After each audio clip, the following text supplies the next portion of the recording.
वृंदावन की माटी।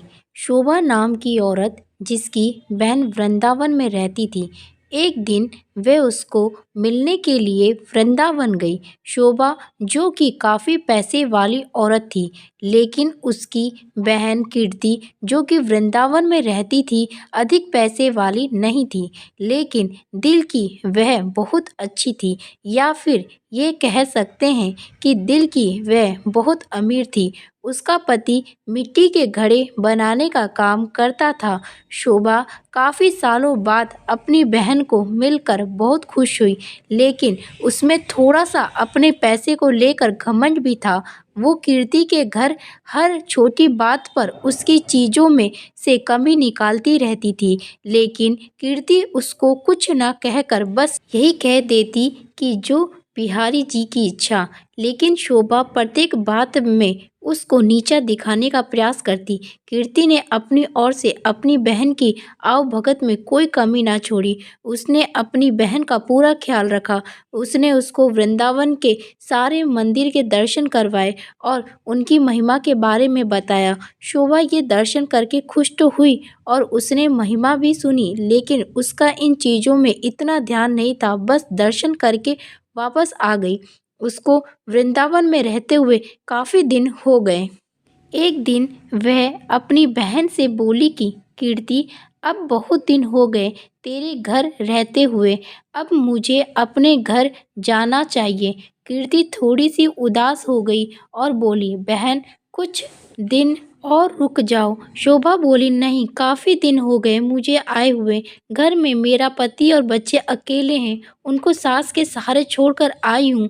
अब मैं फिर कभी आऊँगी। जब शोभा वापस जाने लगी तो कीर्ति जो कि शोभा की बड़ी बहन थी, उसने अपनी छोटी बहन को उपहार स्वरूप मिट्टी का घड़ा दिया। घड़े को देखकर शोभा हैरान सी हो गई और मन में सोचने लगी, क्या कोई उपहार में भी घड़ा देता है? लेकिन कीर्ति के बार बार आग्रह करने पर उसने अनमने से घड़ा ले लिया। जब शोभा जाने लगी तो कीर्ति की आंखों में आंसू थे, लेकिन शोभा उससे नजरें चुराती हुई जल्दी जल्दी वहां से चली गई। सारे रास्ते शोभा यही सोचती रही कि घर जाकर अपनी सास और पति को क्या बताऊंगी कि मेरी बड़ी बहन ने मुझे घड़ा उपहार के रूप में दिया है। तो उसको इस बात से बहुत लज्जा आ रही थी। उसने सोचा कि मैं घर में जाकर झूठ बोल दूंगी कि घड़ा मैं खरीद कर लाई हूँ, मुझे तो मेरी बहन ने काफ़ी कुछ दिया है। इसी तरह सोचती सोचती वे घर पहुंची और उसने घर जाकर घड़ा अपनी रसोई के ऊपर रख दिया। उसको मन में बहुत ही गुस्सा आ रहा था कि मेरी बहन क्या इस लायक भी नहीं कि छोटी बहन को कुछ पैसे उपहार में दे सके। एक घड़ा सा पकड़ा दिया है। अब इसको अपने घर आए काफ़ी दिन हो गए। गर्मियों के दिन थे, तभी उसके गांव में पानी की बहुत कठिनाई आने लगी। कुएं में, नदियों में पानी सूख गया। उसके गांव के लोग दूर दूर से पानी भर कर लाते थे। पैसे होने के बावजूद भी शोभा को पानी के लिए बहुत कठिनाई हो रही थी।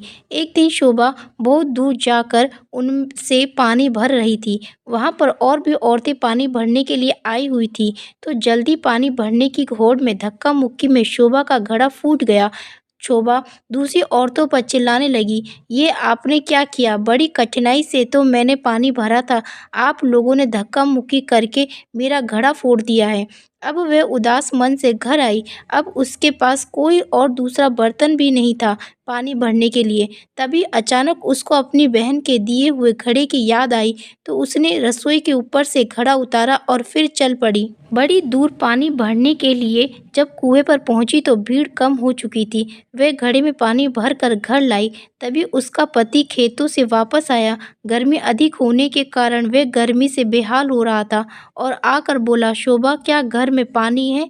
क्या एक गिलास पानी मिलेगा? शोभा ने कहा, हाँ, मैं अभी भर कर लाई हूँ। उसने उस घड़े में से एक गिलास पानी भरकर अपने पति को दिया। गले में से पानी उतरते ही उसका पति एकदम से उठ खड़ा हुआ और बोला, यह पानी तुम कहाँ से लाई हो? शोभा एकदम से डर गई कि शायद मुझसे कोई भूल हो गई है।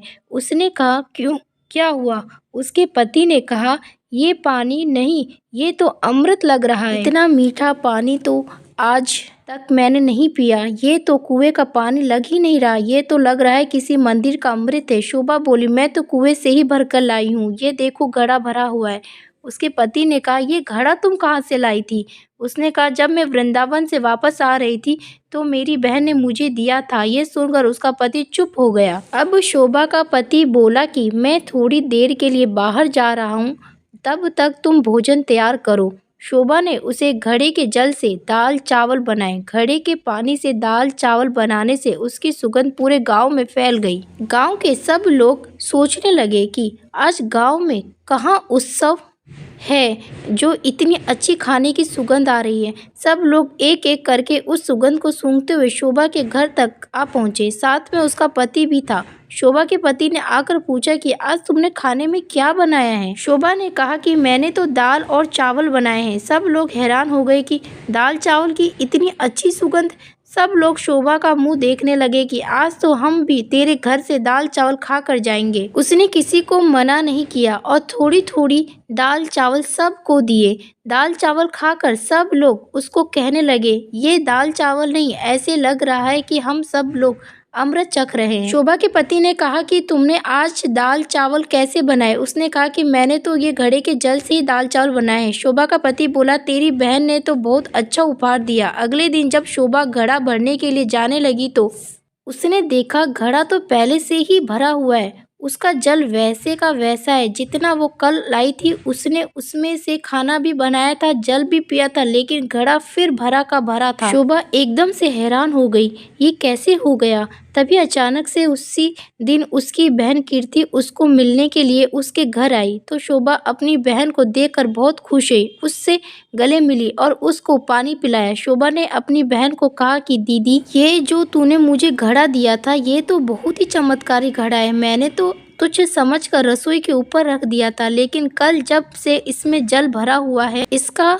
जल इतना मीठा है और इसके जल से मैंने दाल और चावल बनाए जो कि अमृत के समान बने थे। उसकी बहन बोली, अरे ओ मेरी बोली बहन, क्या तू नहीं जानती कि ये घड़ा ब्रज की रज यानी वृंदावन की माटी से बना है, जिस पर साक्षात किशोरी जी और ठाकुर जी नंगे पांव चलते हैं। उसी रज से ये घड़ा बना है। ये घड़ा नहीं, साक्षात किशोरी जी और ठाकुर जी के चरण तुम्हारे घर पड़े हैं। किशोरी जी और ठाकुर जी का ही स्वरूप तुम्हारे घर आया है। ये सुनकर उसकी बहन अपने आप को कोसती हुई और लज्जित होती हुई अपनी बहन के कदमों में गिर पड़ी और बोली, मुझे क्षमा कर दो, जो मैं वृंदावन की रज की महिमा को ना जान सकी। जिसकी माटी में इतनी शक्ति है तो उस बाके बिहारी और लाडली जू में कितनी शक्ति होगी। मैं अज्ञानी मूर्ख ना जान सकी। मुझे ब्रज रज की महिमा और उसकी महत्ता का ज्ञान नहीं था। मुझे क्षमा कर दो। उसकी बहन ने उसको उठाकर गले लगाती हुई बोली कि बहन, किशोरी जी और ठाकुर जी बहुत ही करुणा अवतार हैं। तुम्हारे ऊपर उनकी कृपा थी जो इस घड़े के रूप में, इस रज के रूप में तुम्हारे घर पधारे। शोभा बोली, बहन, तुम्हारे ही कारण मैं धन्य हो उठी हूँ। तुम्हारा लाख लाख धन्यवाद। ये कहकर दोनों बहनें आंखों में आंसू भरकर एक दूसरे के गले लगाकर रोने लगी। जय जय श्री राधे राधे। ऐसी और भी वीडियो के लिए हमारे चैनल को सब्सक्राइब करें। धन्यवाद।